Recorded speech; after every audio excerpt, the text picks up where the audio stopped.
Angono Mayor Jeri MaeCalderon is helping dogs and puppies find a new home.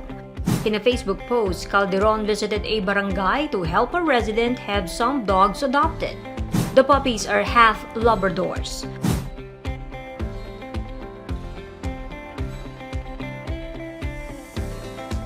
Many Angono residents were willing to be pawrents.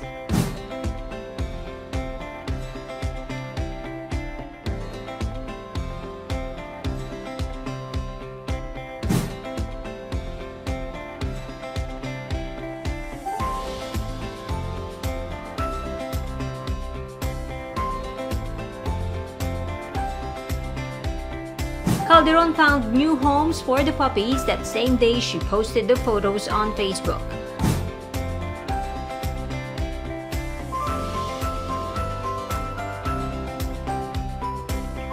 The Lady Mayor has been helping furry friends find new homes. She is a frequent visitor at the agriculture office where other dogs available for adoption are kept.